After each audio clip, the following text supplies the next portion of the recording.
Candyman, Candyman, Candyman, Candyman.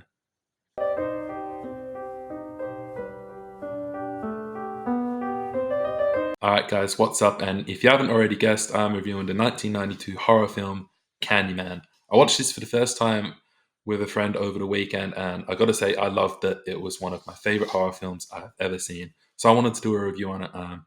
There is a couple spoilers, so if you still haven't seen it, then do turn away. But anyway, I just want to get into it. I'll kind of review it from start to finish, and then just some final thoughts. But it started off, with that voiceover from the Candyman himself, played by Tony Todd, who he does an amazing job in this character, and with that music in the background. And those are two things that I want to mention straight off the bat that really made this movie good. One was the soundtrack was brilliant; it really set the scene and set the tone for the movie.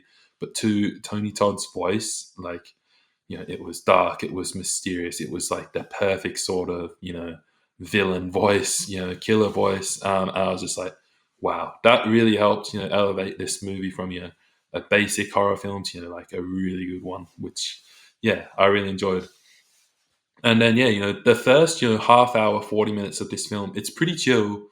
It's obviously got to build the story, set the scene. Who's the Candyman?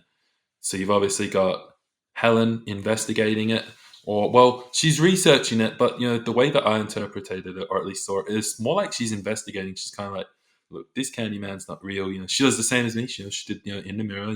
She's like, I'll say it 5 times. I don't care. It's not real. And she's investigating this case. Trying to figure out, well, who is this Candyman? Why is it such a big thing? Why is it such a big deal? It doesn't seem real to me. Why is it the case?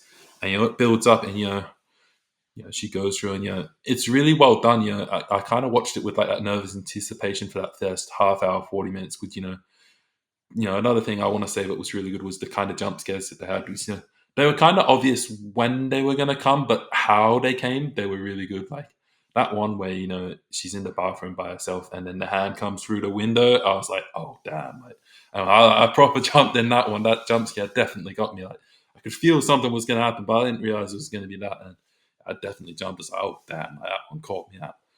But yes, obviously that's how it is at the start. They're working through, they're setting the scene of who's the Candyman. They go through his backstory. They visit Cabrini Green, the place where some of those murders happened, and she goes into that apartment, and same thing. You're watching with a nervous anticipation. She climbs through that bathroom window. She goes into that room all by herself, and it's like, oh man, what's gonna happen to her friend? What's she gonna find? What's gonna happen to her? I was like, oh man, like. So that was really good. So it definitely kept me engaged with the movie. Like when she goes into the toilet as well, when she's led there. And she opens that toilet bowl. I was like, don't open the toilet bowl. It's all that stuff, proper horror movie things. But yeah, it was kind of getting to that point. I was like, all right, you set the scenes now. Let's get to it. And then you have that first meeting between Helen and the Candyman again around that half hour, 40 minute marks. And I've gone through, done a bit of research about this film since watching it, and everyone says this is an iconic scene. I can understand why. That first meeting between the two of them is mental, because you get that Candyman, you get that voice, you get his figure, you see him come out, of the shadows in the car park with his hook, and it's kind of like, oh my god, like this is the guy. And you can see Helen just goes into another world, like she's totally like I wouldn't say traumatized, but she's just kind of like, what is going on? She enters another world, and then from there, the movie just goes from this kind of, I wouldn't say chill, but it goes from this sort of basic horror film, to kicks it up to like, oh my god, what is happening? It goes 0 to 100 really quick, So from that scene where they're in the car park, the next scene is when they're in, Anne Marie, is that her name? Yeah, in her apartment where and it's all blood on the floor. There's the dog that's been beheaded. That is my least favorite part of the movie, because I hate seeing anything happen to a dog. But it's like, oh damn, and the baby's missing, and it's like, oh my gosh, what's happened to the baby? And the police come in, and Helen's trying to defend herself, and they bring her in. They think that she's part of the killings, which is kind of important to the storyline. But I was kind of like, whoa, what has just happened? This movie is just, as I've said, gone 0 to 100 really quick. But I was like, damn, and I was like proper invested. I was like, oh man, this is sick. This is really cool. And then from there on in, it was mental, because next thing, she's there, she's freaking out because she's like, oh my God, like, what has just happened? What have I just been a part of? I've still got no idea what's going on. And, then, she gets back to her apartment by alone. And who's greeting her? Candyman. That's when my scene, the hand through the mirror comes. And then, her friend comes in and, she's like, don't come in. She's already been traumatized. She already had a little interaction with him. And he ends up obviously gutting her friend. We don't see it, but we don't see that on camera, which is interesting. But you see the aftermath. And I was like, whoa, that's pretty gruesome, man. Again, for an older film, like, fair play on the graphics. They did a really good job of that.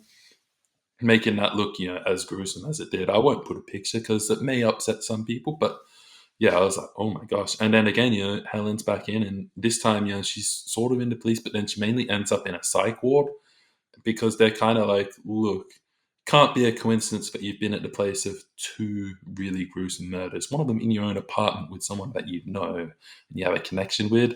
And, they're kind of and, again, she's in her own head and they're trying to sort of play her off as, well, you're crazy and you've done this, but you just don't remember because, yeah, upstairs, bit cooked. And, like she's lying there on the table and Candyman's floating over her and she's like, no, like it's real. This is happening. But obviously, they can't see anything and it's kind of all in her head.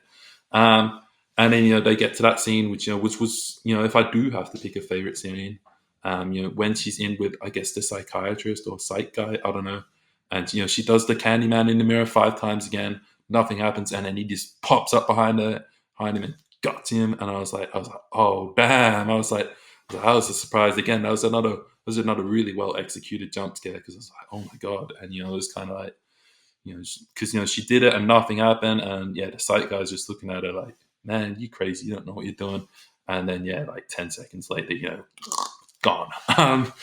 And then, yeah, Helen kind of breaks out. She's trying to plead her case. She goes and visits her boyfriend, who she's obviously living with. And he's there with the uni student that he is secretly dating. Oh, we obviously know. And there's clues to it throughout the whole movie. And she gets, a little bit upset. And then, yeah, it gets to the end. She has that final meeting with the Candyman.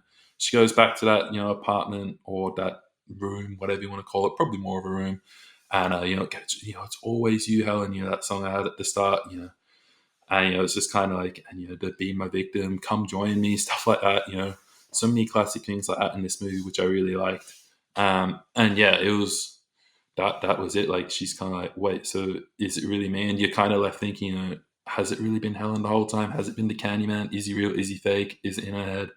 And it's like, what is happening? And, they get out in that big TIE fire because they're like, the Candyman's here. We got to burn him. And they're trying to burn him. They think they see him in there.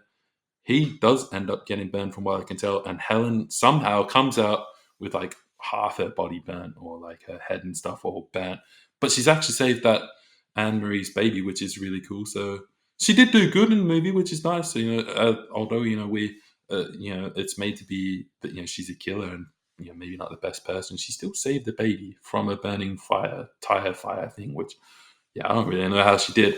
And then, yeah, that's kind of how it ends. And then that last scene, you talk about how it was always you, Helen.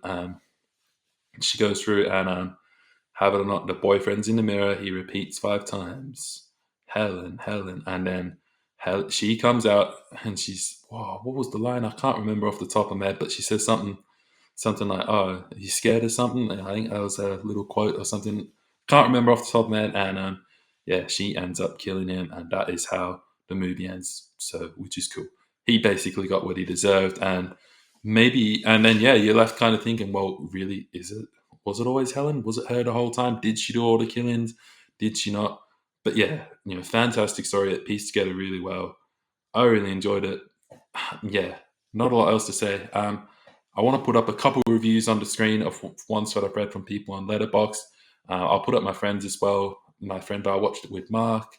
He's got a fantastic account. You should definitely go and check out his reviews. He's been doing a heap of horror films. He's been doing one every day in Halloween. So go read his reviews. I'll pop up a few other ones now of things that I want. And I'll put my review up. First of all, to give it a rating, I would give it 4.5 stars out of 5. It could have been 5 out of 5. The only reason why is because of that dog. I really didn't like that, but that's okay. But yeah, as I said, it was a fantastic film. Like, those jump scares were really well executed. That voice, Tony Todd did a really great job as the Candyman. The music throughout just really elevated it. The whole storyline, how it gets you watching nervous at the start, and then it just goes bang, and it's like, oh my gosh, what's happening? You just grip to it, you're glued to the screen, you're on the edge of your seat watching it. That's how I felt. This is why I love that movie. I'll put my little review up as well, and I'll put the link in my bio if you want to go check out my Letterboxd account. I review every movie that I watch there, even if I don't review it here on the channel. But yeah, that's all I've got for this one. Thank you guys so much for watching. I hope you enjoyed it. Drop your comments down below if you've seen the movie and what you think of it. Give a like if you enjoyed the video, and subscribe to see more. And I've got to say it one more time before I go.